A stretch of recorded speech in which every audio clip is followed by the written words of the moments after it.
Well, firstly, I just wanted to say thank you so much for the invitation. I'm really, really thrilled to be here and to be talking to everyone. And I'm really looking forward to hearing your comments and suggestions. Oh, here we go. As I'm sure most of you know, Nicolas de Carita, otherwise known as the Marquis de Condorcet, was in many ways the epitome of an Enlightenment philosophe. When the French Revolution exploded, despite authoring the path-breaking Cinq Mémoires de l'Instruction Publique unaided, he still found time to stand up in the National Assembly, often the lone defender of reason and progress. During the Terror, hounded by the Jacobins into hiding, he selflessly divorced his wife, Sophie de Grouchy, in order to protect her and their young daughter from his detractors. Despite his tragic death in mysterious circumstances, his genius was quickly recognized by contemporaries, and he was soon enshrined by popular acclaim into the canon of philosophical greats. But what if everything I just said was wrong? What I want to do today, in part, is dismantle this commonly accepted view of Condorcet. In doing so, I also want to suggest a different approach to the intellectual history of the Enlightenment in general and the intellectual history of women thinkers. Sophie de Grouchy, the woman who is at the center of my research, was married to Condorcet. She was also a crucial collaborator on Condorcet's intellectual and political output after 1789. She wrote some of his speeches to the National Assembly and co-authored his Cinq Mémoires. It was she who divorced him and not the other way around. What is more, it was Grouchy who molded Condorcet's legacy after his death to create the persona of the independent, enlightened philosophe that we know today. And Grouchy had a vibrant intellectual and political life that far exceeded the bounds of her partnership with Condorcet. She defended 3 men condemned to die on the wheel during the 1780s. She launched 2 journals in the 1790s, for which she wrote numerous articles. She participated in the planning of the French invasion of Ireland in 1796. She published what would be, for 2 centuries, the definitive translation into French of Adam Smith's theory of moral sentiments. She evaded the prying eyes of Napoleonic spies by setting up a new style of literary salon in the French countryside. She collaborated with her post-Condorcet lovers on projects of translation and commentary. And she developed her own innovative philosophy in her main piece of extensive writing, her Letters on Sympathy, published in 1798. Yet, very few people have even heard of her. I bet only a small proportion of this audience, specialists in intellectual history, have come across her. Even scholars who are dedicated to the subject of Grouchy studies have almost unanimously get her year of birth wrong. There is certainly no consensus over when she first wrote her key philosophical text, Letters on Sympathy. Indeed, I hope to demonstrate that it was in fact composed far earlier than most scholars assume. Today, I'm going to tell you a bit about Grouchy, and in particular, her political thought and activities from the end of the Ancien Régime to the waning of the Napoleonic Empire. What is so fascinating about Grouchy is how she was constantly adapting her ideas in response to the political demands of this incredibly fast-moving period. She lived through the end of the feudal system, the fall of the Bastille, the declaration of the Republic, the Terror, and Napoleon's coup d'etat. Nevertheless, there was a constant throughout her thought. This was her commitment to tying self-interested individuals to a broader political community. She believed that central to this endeavor was the natural human sentiment of sympathy. She continued to wrestle with these 3 concepts: individuals, community, and sympathy throughout her life. It is this that makes up the core of her political thought. Grouchy's ideas on this subject were partly worked out on paper, in her Letters on Sympathy, in journal articles, in unpublished manuscript fragments, in speeches, in commentaries.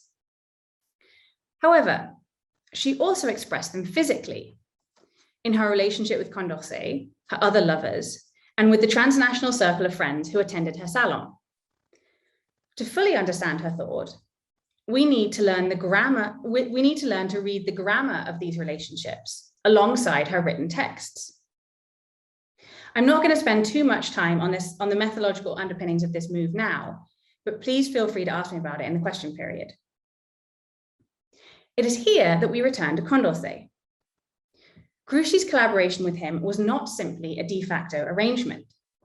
She was not just pitching in to take notes on his behalf when the revolution got too much for him. Their partnership was in itself a joint philosophical project. It was an embodiment of her, and later their joint, ideas about how individuals could be persuaded to work together for a larger goal if they were joined by ties of sympathy. Seeing Condorcet as an independent genius, as I described at the beginning of my talk, is not only historically inaccurate, it is to fundamentally misunderstand the philosophical project to which he and Grouchy were committed. Okay, so I think it might be helpful to delve now a little into the details of Grouchy's thought and activities. In the next 35 minutes or so, I'll give you a brief biography of Grouchy. I'll outline her theory as she sets it out in her letters on sympathy and discuss how it changed over the 1790s. Finally, I'll touch on the Napoleonic era. We'll explore how Grouchy adapted her cultural activities in response to the changing political climate, and how these activities too can be read as a form of political expression. I'll conclude with some thoughts on how my study of Grouchy can help us rethink the intellectual history of the Enlightenment more generally, and also provides a new approach to the intellectual history of women. Let's start with a quick biography then. Grouchy was born into a traditional French noble family in 1763, not in 1764, as most will have you believe. She met and married her husband, the Marquis de Condorcet, who was 20 years her elder, in 1786. The context for their meeting was unusual. They were united in their interest in defending 3 burglars who had been sentenced to die horribly in typical Ancien Régime fashion on the wheel. Following her marriage to Condorcet, Grouchy moved with him to Paris, where she hosted a salon in the Hôtel des Monnaies. She remained by Condorcet's side when the revolution broke out, diving with him into the political maelstrom, and both came to be loosely associated with the Brissotin or Girondin faction. Importantly, Grouchy and Condorcet were among the first of the revolutionary elites to declare themselves to be republicans, in the sense of opposing the institution of monarchy in July 1791. They only truly separated when Condorcet was forced into hiding by the Montagnards during the Terror in July 1793. This separation would eventually be made permanent with his death in 1794. Grouchy supported herself through this period mainly by painting the portraits of those being sent to the guillotine. Under the Directory government, established after the fall of Robespierre, she remained in Paris and continued to move in political circles. Although initially supportive of Napoleon Bonaparte's coup d'etat in 1799, she quickly became disillusioned, and after around 1802, moved to a house she had purchased in the countryside. Grouchy continued to host an international intellectual and literary salon in the so-called Maisonnette until her death in 1822, where she welcomed guests as renowned as Italian novelist and poet Alessandro Manzoni. The Letters on Sympathy, published in 1798 as a companion piece to her translation into French of Adam Smith's Theory of Moral Sentiments, was the only extensive piece of philosophical writing that Grouchy published under her own name in her lifetime. It makes sense, therefore, for us to begin there. I will therefore talk first about why the letters were written, their contents, and how they formed the foundation for Grouchy's political vision for the rest of her life. It is usually assumed that they were a revolutionary text. However, my archival research reveals a very different origin story. I won't go into the nitty-gritty of this redating here, but again, I'm more than happy to talk about it in the discussion period. They were, in fact, conceived around 1786. I hope that this date sounds familiar to you. This was the year that she met and married Condorcet, and also the year she became acquainted with the so-called case of the Trois Roués, or the men who are to be broken on the wheel. It was this case, and not the revolution, that provides the crucial context for Grouchy's first philosophical endeavor. Now, this is a rather gruesome story for everyone involved. It begins with 3 men breaking into a farmhouse in Champagne in 1783, tying up and torturing the inhabitants and robbing them. 3 suspects, Nicolas Lartoise, Charles Pradier, and Jean-Baptiste Simard, were quickly arrested. They were then left to languish in jail for 4 years while their case was decided. Once judgment came, they were alternately condemned to life in the galleys and death on the wheel. Then Condorcet and Charles Dupaty, an uncle of Grouchy, stepped in to launch a public defense.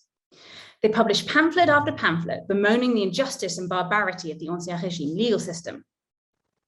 It was in this context that Grouchy and Condorcet met. She was just as committed to the defense of the 3 men as he. She declared her support for the Trois Roués by expressing a desire to kiss them, and contemporary gossips commented that Condorcet had only become involved in the case as an excuse to court Grouchy. It was Grouchy's interest in the case that led her to engage with politics for the first time in her letters on sympathy. This was not, therefore, as scholars such as Sandrine Bergès have argued, a tract primarily aimed at justifying the republicanism that Grouchy and Condorcet declared in 1791. Rather, it was participating in an older tradition, that of treatises which aimed to reform the legal system through an appeal to a wider discourse of natural rights.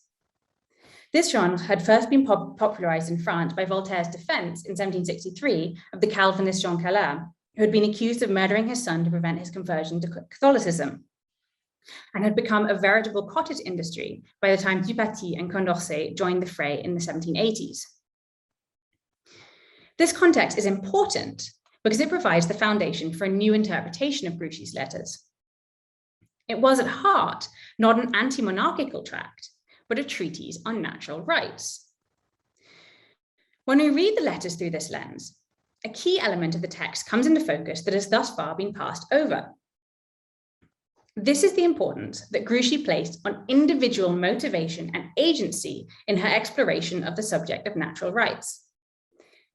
In writing her letters, Grouchy harnessed a trend in natural jurisprudence during the 18th century, which has been identified by scholars including Dan Edelstein, Michael Sonnencher, and Knud Haakonssen. This was to see natural law not as a rarefied discipline for lawyers and scholars, but instead to stress the role of the common individual in discerning the content of natural law. So what was Grouchy's theory? Well, she began with the basic unit of the individual and his or her self-interest. Notably, Grouchy's individuals were non-gendered and were not differentiated by any inequality in status or ability to reason. They were all simply human. She then introduced the key concept of sympathy. Sympathy, the ability, quote, to feel in a similar way to how others do, is a natural emotion, according to Grouchy.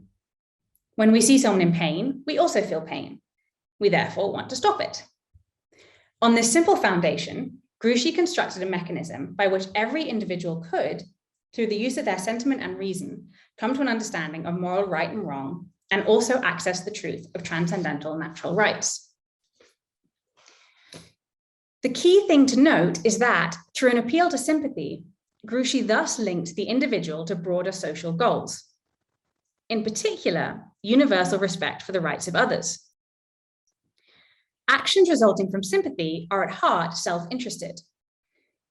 We want to help someone in pain, not through some pure altruistic motive, but because then we will also stop feeling pain. But it is also a fundamentally other-oriented emotion and results in actions which help other people.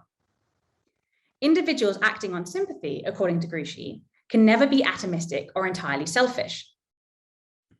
Her entire philosophy was aimed at linking disparate individuals to a larger collectivity, whilst not subsuming these individuals into an anonymous whole.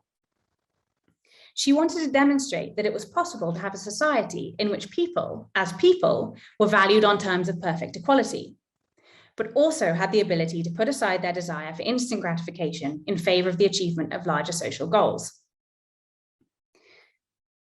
The main reason why this society did not yet exist, Grouchy argued, was the current existence of, quote, vicious institutions, including social and economic inequality and a corrupt and corrupting legal system.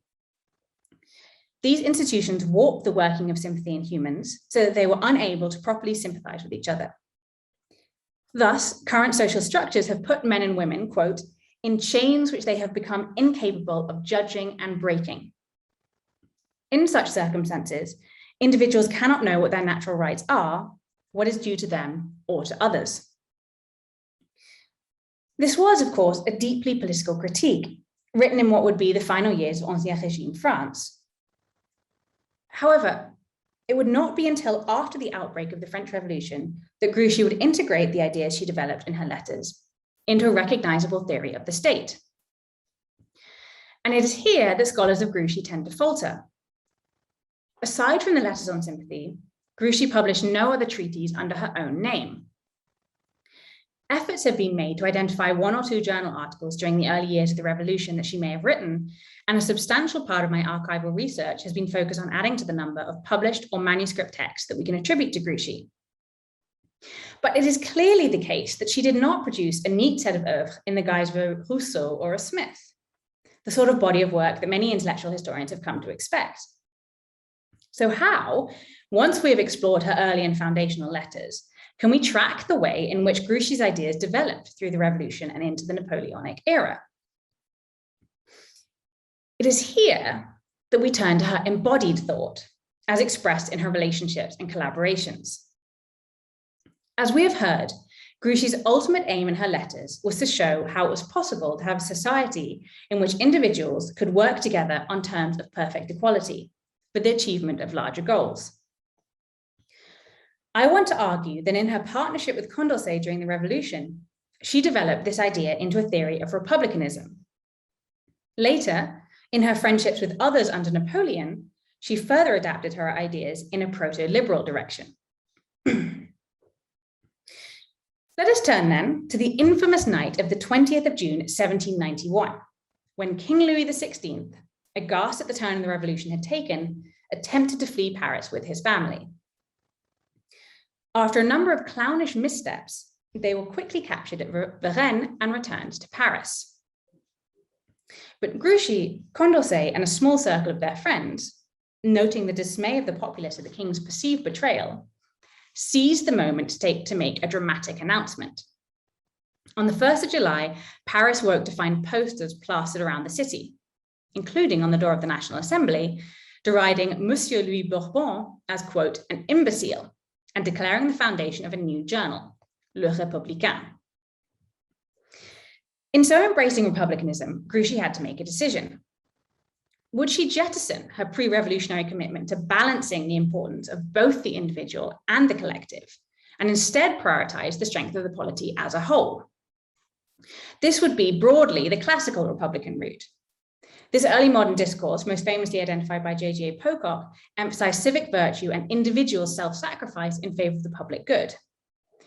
Or would Grouchy adopt so-called modern republicanism? This discourse, described by historians like Richard Watmore and James Livesey, has most commonly been associated with French revolutionary politicians like Jacques-Pierre Brissot and Étienne Clavière. Central to their political vision, according to Livesey, was the desire to reconcile, quote, the revolution's commitment to the collective regeneration of the nation with its matching commitment to modern individualism. If Grouchy chose this path, she could maintain her desire, displayed in her letters on sympathy, to place equal value on both the individual and the collective. I want to acknowledge here, by the way, that this is a necessarily schematic way of approaching Republican discourse in the French Revolution. I'm aware that these languages were in fact far more complex than the typology I've just laid out, and there were in fact 100 different varieties of republicanism. Moreover, revolutionary actors often used classical and modern languages interchangeably as the occasion demanded. Nevertheless, while granting this, I maintain that the conceptual distinction between these two discourses is still useful as a way into thinking about Grouchy's revolutionary thought. Indeed, I suggest that if we read her marriage, we can find evidence that Grouchy did continue to believe that the individual must not be subsumed into the collective, but also that it was crucial to create social links through sentiment that would tie these individuals to a larger whole. In other words, through a study of Grouchy and Condorcet's relationship, we learn that during the revolution, Grouchy's philosophy blossomed into a unique form of so-called modern republicanism. I described this as a form of moral republicanism, and I'm happy to talk more about my choice of this label during the Q&A period. It is clear that Condorcet had envisaged a partnership-style union from day one. A few days after their wedding, he wrote to a friend that in marrying him, Grouchy had agreed, quote, to share my feelings, my work, and reward me for it. Yet before the revolution, intellectual work in their marriage seems to have taken a relatively traditional pattern. Condorcet was the prime mover, and Grouchy more or less his secretary, for example, writing correspondence on his behalf. However, following 1789, this relationship began to shift. From this date, we begin to see Grouchy's handwriting appear not just on Condorcet's correspondence, but also on his political and philosophical manuscripts. The textual evidence makes clear, moreover, that Grouchy was not simply taking dictation for an exhausted Condorcet. She was editing his works and even writing drafts of speeches that Condorcet went on to deliver, almost word for word, in the National Assembly. She wrote articles that were published in their joint endeavor, the journal Le Républicain. There is finally convincing evidence that she authored large sections of his famous Cinq Mémoires sur l'instruction publique of 1791. Grouchy was no longer a secretary, but an equal co-creator. And she was acknowledged as such. Contemporary journals noted her production of texts. When Condorcet was appointed Commissioner of the Treasury in April 1791, helped by Grouchy's own machinations, she made it clear to the royalist faction that while he was running the Treasury, she was in charge of appointing a secretary for the Treasury. And when Emmanuel Sieyès came to discuss a potential break with the court party in early June 1791, it was with both Monsieur et Madame de Condorcet. How should we interpret Grouchy's role? One way is to apply Carla Hess's brilliant research on the explosion of women's writing at the time of the French Revolution. Hess argues that women exploited loosened laws around printing during this period to write and publish. In doing so, they were, quote, participating in the advancement of public reason. According to Hess, in demonstrating their ability to reason about general interests, these women were in turn laying claim to their right to, quote, moral self-determination, and thus their autonomy as moral individuals. Grouchy was doing something similar. She was publicly inserting herself into the political arena, and thus asserting herself as an autonomous individual. In doing so, she was also declaring the importance of autonomous individuals in general to the new French polity. Here I am, she seemed to be saying, I am a fully autonomous person, and as such, I have an important political role to play. Nevertheless, Grouchy's contributions were almost all in the context of a partnership with Condorcet. This did not have to be the case. Grouchy had already drafted her letters on sympathy alone. I suggest that her revolutionary collaboration was evidence of Grouchy's conviction that while autonomous individuals were essential for a French Republic, these individuals must also share emotional and rational ties with others, which bind them to a larger collective. Her marriage, and in particular, the collaborative partnership with Condorcet that developed during the early years of the French Revolution, was a microcosm of the republic that she hoped to see established in France. It would be made up of free and equal individuals who nevertheless came together, linked, as she described it, by, quote, mutual affection, to work towards a larger goal. Indeed, she made almost precisely this argument in a newly attributed article for the Bulletin des Amis de la Vérité from 1793. Arguing that for a stable polity, people must be attached by ties of sentiment, she criticizes unmarried people for their lack of roots. Entirely autonomous people are viewed with suspicion. They are, she suggests, lacking the deep connections that would give them an emotional investment in their society. Considering Grouchy's relationship with Condorcet thus reveals three things. Firstly, together with Condorcet, she developed the ideas that she had first set out in her letters on sympathy into an innovative political theory, a form of modern republicanism, which prioritized both the autonomous individual and the collective. Secondly, far from a lone independent genius, Condorcet's output after 1789 was in fact largely the result of collaboration. Indeed, I suggest that the Condorcet of this period is in fact best described as a collective persona, the French revolutionary Elena Ferrante. making this argument is in no way an attempt to diminish Condorcet. It is only in doing so that we can fully understand the political and philosophical project that he and his wife were engaged in. And this is the third point. They wanted to both theorize and model a genuinely equal and productive Republican polity, a society that respected each individual, but was nevertheless so tightly bound that it could not be unpicked into its constituent parts. Sadly, Grouchy and Condorcet's partnership ended with his death in 1794. And, just like her marriage, Grouchy's faith in a French Republic based entirely on sympathetic links between citizens was not to last. Let's now fast forward to 1800. Grouchy has lived through the Terror. She has greeted Napoleon's coup d'etat with delight and, a fact unknown until now, launched, together with her then lover Jacques-Joseph Garat, a pro-Bonaparte journal in 1799. Yet, by the turn of the century, she is becoming disillusioned with the conquering hero Bonaparte. And the pieces she contributes to this journal, Citoyen Français, are becoming increasingly dark in tone. She is particularly worried about one thing: masks. Now, before you think I'm making this out to be topical, this is actually true. An article published in February 1800, and most likely written by Grouchy or Garat and Grouchy together, fumed, quote, "Iron masks, cardboard masks, masks in the street, masks in the offices, carnival masks, masks on all faces. This is what makes us despair." But Grouchy's anxiety was not about foggy glasses or raw ears, but, quote, "the mask which almost all poor humans put on their faces to hide either their morals or their opinions, including displaying, quote, a sensibility that they did not really feel." In other words, Grouchy was becoming more and more concerned about a growing lack of authenticity in French society. She worried that people were faking how they felt and what they thought.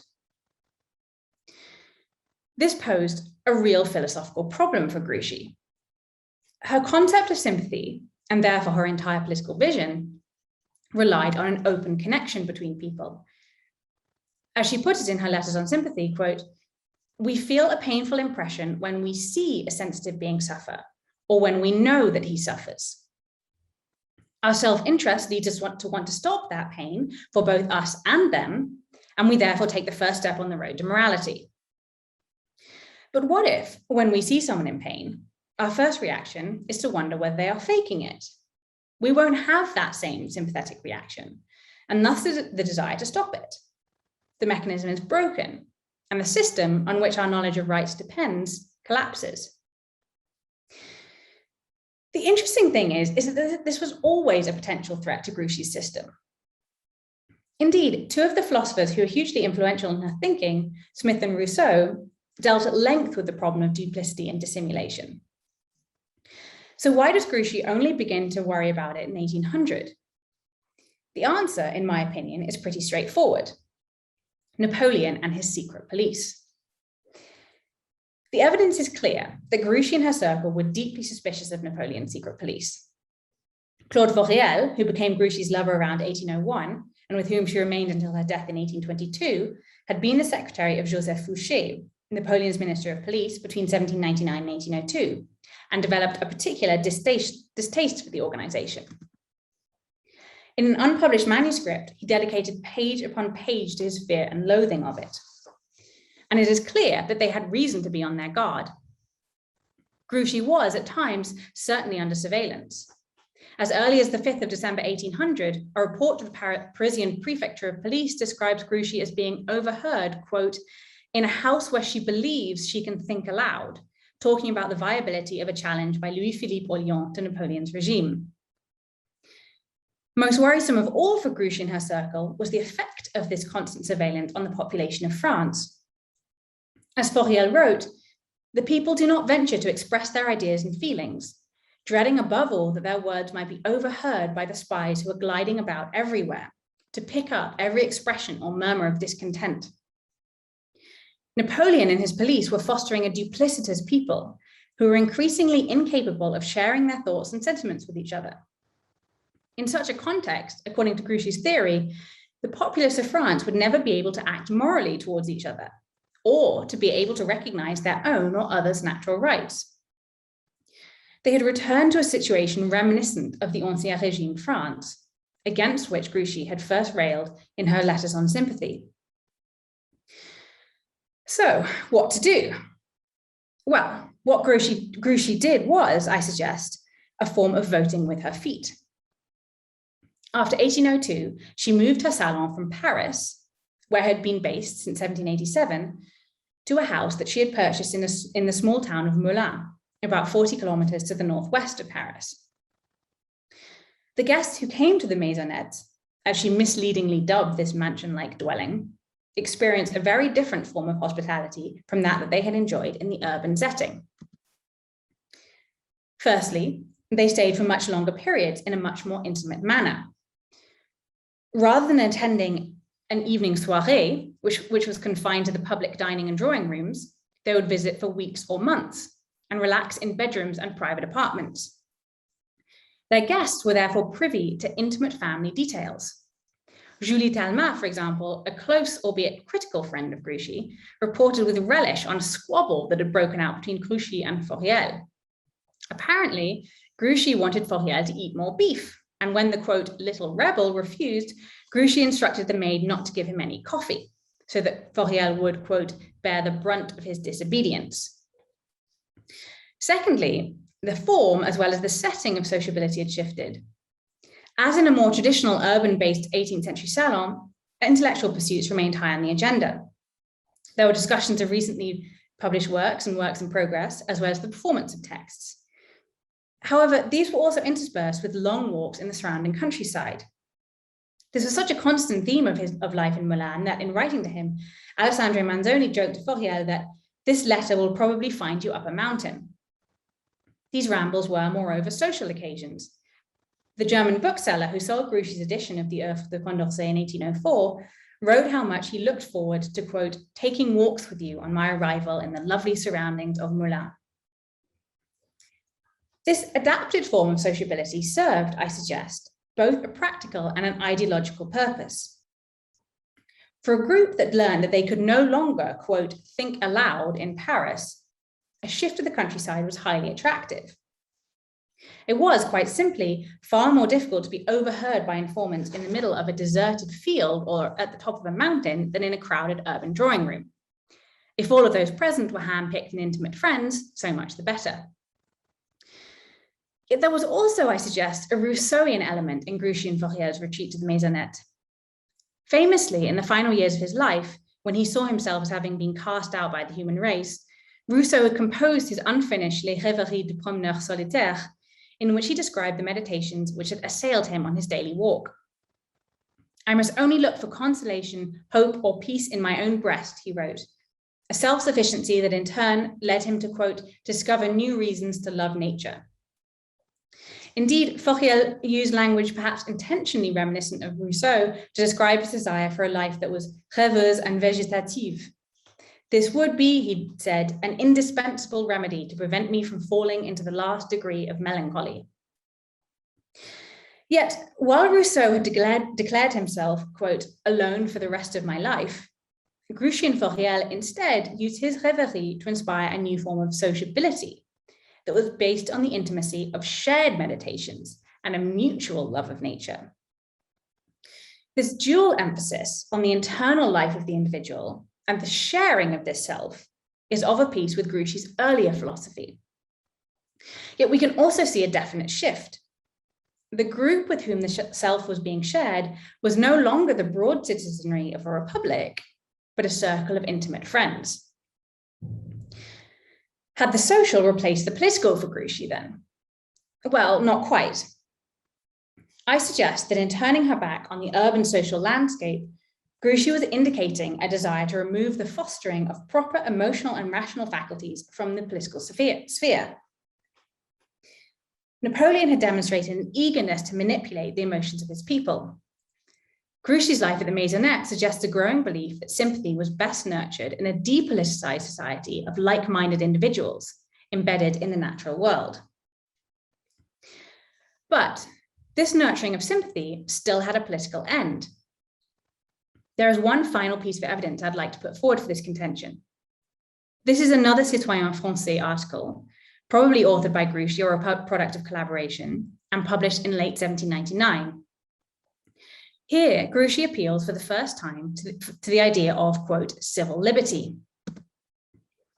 In the France of this period, civil liberty was commonly used to describe the right of citizens to have non-political interests. As Benjamin Constant would famously put it in a slightly different context, civil liberty created a protective space for, quote, the enjoyment of private pleasures. This seems to describe well the sphere that Grouchy created at her maisonette. Yet Grouchy is clear that the ultimate end of civil liberty is political. She wrote, "It is civil liberty which feeds political liberty. It is by civil liberty that political liberty breathes." Civil liberty would, she argued, create, quote, liberal affections, which would in turn lead to true political freedom. Political liberty, achieved through sympathy, was still Grouchy's principal goal. In the face of Napoleon's damaging regime, she'd simply added another step, a protected civil sphere, to ensure that sympathy would be properly fostered and freedom achieved. In taking this step, Grouchy was entering into the territory of what later historians would label liberalism. It should be noted that other than in the lines just quoted, Grouchy never used the term liberal and never belonged to any official party bloc of that name. However, her later ideas do share family resemblances with those forwarded by early French liberal thinkers. In particular, this idea that a sphere outside the state should shoulder the responsibility of inculcating virtues in the citizenry, virtues that were nevertheless recognizably political. Moreover, it seems clear that Benjamin Constant, the so-called first theorist of liberalism and a close friend of Grouchy in the early years of the 19th century, read and engaged with Grouchy's work when composing his own texts. But alas, there is no time to explore this further now. Please feel free to ask me about it in a moment if you would like. I will instead use the last couple of minutes to draw out what I think are the broader implications of my project. The first and most obvious is simply to provide the first full-length intellectual biography of a thinker who has until now been confined to the shadows of history. Doing so, as I hope I have shown, affects how we understand the thought and historical roles of other, already well-known philosophers like Condorcet. I have suggested, for example, that the revolutionary Condorcet should be read as a collective persona constructed between him and his wife.